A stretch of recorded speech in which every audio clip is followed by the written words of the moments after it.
Bitwise says one BTC is the new American dream. Fuck yeah, that's great. I agree. I think that's amazing. It's a good marketing campaign for the ETF. Right. Buy your own Bitcoin, though. That's the thing. One Bitcoin in self-custody is the new American dream, but if you can get one Bitcoin exposure, because you don't have property rights if you don't have it in your own private keys. And the Bitwise is even telling you that. Right. So sell their ETF, buy one Bitcoin, put it in self-custody, learn how to hold your own keys. Please, people, this is what it's all about. Life, liberty, property. This is the first digital property.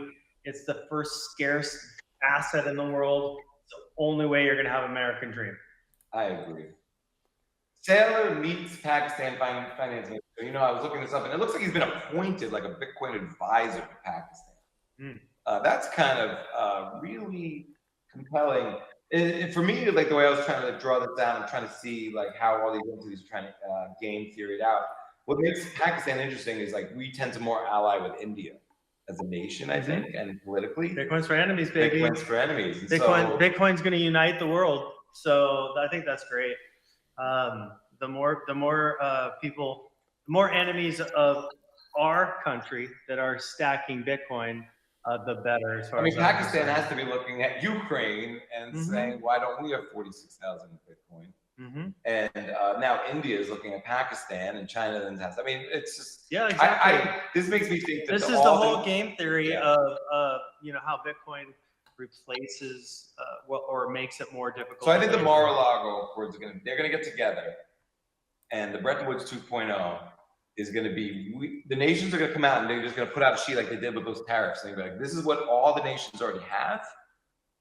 And this is like, I don't think anyone's telling you what they have. I don't think one nation like America is going to come out and say, we are going to start buying before they allow all their allies like France and Japan and England. Yeah, we have this conversation. I don't agree with that. I think they're all going to come to an agreement and make the announcement they already have acquired. No, I think they're just waiting for stablecoin legislation. I think once the stablecoin legislation is solid and everybody's in, then they're going to start announcing all the ways they're going to buy Bitcoin that are and then dump the treasuries on the stablecoins. I get that part of it. I just think that the multilateral agreement comes right after the stablecoin road is paved. I think the important thing here is that we talked about this at Bitcoin Day Tampa. It used to be that you would invade a country, you'd win the war, you'd seize their gold. Right. Not possible in this future. So I think countries are waking up. They're watching Russia get sanctioned. They're watching the wars, and they're saying, maybe we should have a digital asset that's unconfiscatable. I'm just playing devil's advocate, but what happens when America announces that we custody Ukraine's 46,000 Bitcoin? Okay, do you get what I'm saying? I understand that, but you're pretending there's a world where these governments don't make stupid agreements between each other. Then I with can't the force help of might and things like that, right? And it's like owning ETF. If that's what's happening, there might be a government sort of ETF, right, through the IMF or the World Bank. Coinbase is going to custody all these sovereigns Bitcoin. And then we're just going to do another truth is stranger than fiction. Sorry, you're not getting your Bitcoin back. Let's go to the next one. 160% rise in public BTC holders since last year. You mean public companies? Yeah, Bitcoin Treasury companies. Yeah. I've heard about. So is that 160% rise in the amount of companies, or the amount publicly traded companies that are holding? Okay, so if there was 10 last year, there's another 15 this year. It's been going up at like 100% plus per year. Right. I think we started gradually then suddenly with the couple, a few years back. So, that's awesome. That's amazing. Literally, I think we're going to end the year at maybe close to 1,000. Do they all have the same board of directors? No. No. Not at all. Okay. Yeah, not at all. And so anyway, okay, here we go. Brian Armstrong, BTC is the future reserve currency. Thanks, Brian. You just figured that out? Hey, he's been saying some. That's the thing. Brian talks like a maximalist at times, and you can go back like 10 years. And the breaking news. Brian. Breaking news. Brian says it's a future reserve currency. He's been saying this for a long time. These kinds of things at times, Yeah. It's amazing. But Fartcoin is a close second. I think that's his way of saying he doesn't want governments to sanction any other coins in the reserve to that would kind of light on the business. Or I have really good custody. Right. Next. Sorry, Brian. Texas strategic Bitcoin reserve could become law this week. Yes. What does that mean? Does that mean they don't sell what they have? Does that mean they start buying? That's going to be, I mean, all these states, it's going to be interesting to see how this rolls out. I mean, your towns start rolling this out. I mean, at least Texas, way to go, Texas. Like Florida's been having issues with it. Ridiculous. So congratulations, Texas. You guys governments go for it. Bitcoin. They call Brian. Yeah, that's what they're going to do. That's going to be interesting.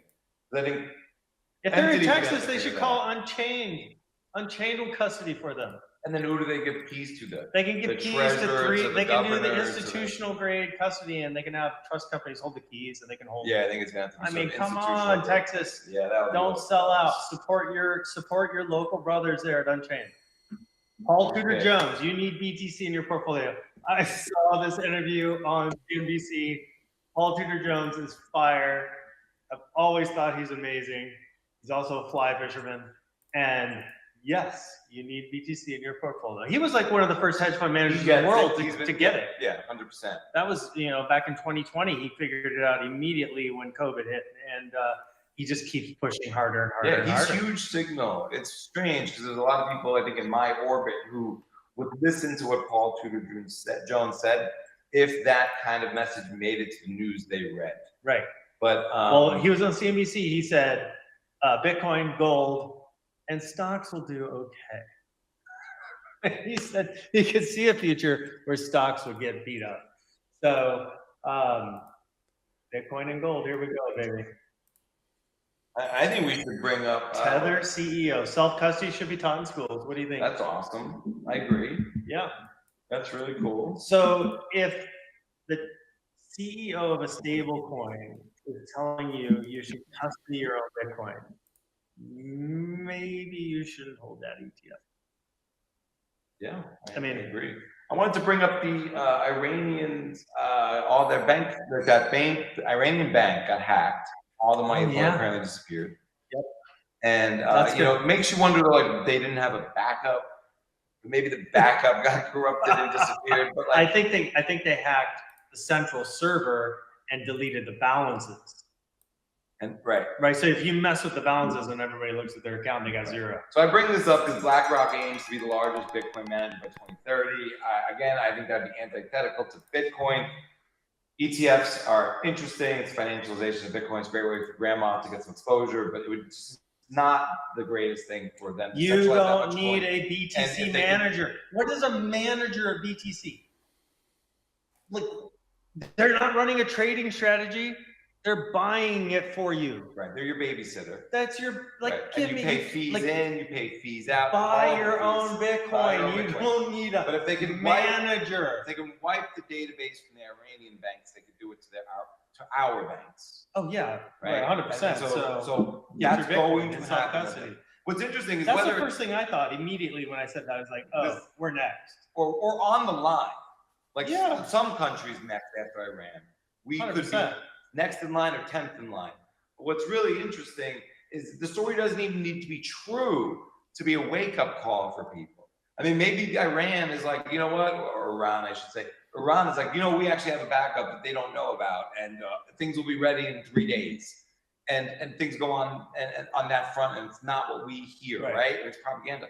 But that's still telling you, like, they claim to have this power. Sure. And if they have that power, then it can be executed anyway. How many servers get compromised? It's not cute. It's not cute. PII gets stolen all the time. Servers get compromised all the time. Whether it's personal data or digits reflecting your balance in your checking account, it's a server being compromised. So get on the only decentralized secure server in the world, which is BTC. Not your keys, not your cheese. Next one. Stake and Shake to expand Bitcoin rewards. What? So what I want to know, though, are they keeping any Bitcoin on the balance sheet? Or are they just converting the statues? No. I don't think they are. That's my guess. They haven't said anything like that. Expand Bitcoin rewards. What? So like, if you spend it in Bitcoin, you get an extra burger? Yeah, I think that's what they're saying. They're like, I haven't. The only way that makes sense is if they're holding the BTC. Yeah. Because I think it's going up in value. Eat slow food at home. But when I'm out on the road with my kids, Steak and Shake's probably one of the better options for me, actually, versus like some of the other ones. If I'm going to be honest, like my kids are like, I don't want to go to McDonald's. I don't want to go to Burger King. I don't want to go to Wendy's. I'd rather go to Steak and Shake. And I love that they're doing this to appeal has to grass-fed beef jerky and RX bars. My kids don't eat beef jerky. That's all you need. All right, but anyway, I think Steak and Shake happens to be a decent fast food establishment, and I love that they're trying to appeal to Bitcoiners. Better, yeah. I hope they're stacking sats for themselves. Yeah, right. This would be a business I would be very excited to see. Not because it's something I have to go gamble on or bet on in the Wall Street casino. But at least you're doing it, man. I love you guys. Steak and Shake, good for you guys. Expand your BTC rewards. Yeah. Keep it going. Like buy Bitcoin. I'm sorry. I'm such a shit talker, but we're totally stoked that you're doing this. Circular economy is what we need. MOE, medium exchange. Yes. We need people to spend and replace. And hopefully they're successful with this, and other people learn from it and follow. Yeah. So buy your sats at Byte Federal ATMs, and then go down to Steak and Shake. And Shake, we love buy you. Some burgers. Go support them. Pretty good Wisconsin burgers, like Butterburgers. Go support Steak and Shake. Hopefully they start stacking sats themselves. This has been Bitcoin Center brought to you by Byte Federal. We are done. This is the lightning round. We can address anything. But that's the topics. I mean, it's another week. Here we go. That was awesome. Iran, Israel. Yeah, I mean, here we go. I mean, it's gonna be interesting to see how Bitcoin, gold, whatever responds in this. It seems like everything's taking a little bit hit right now. I just think it's gonna get heated. Yeah, it's just getting started.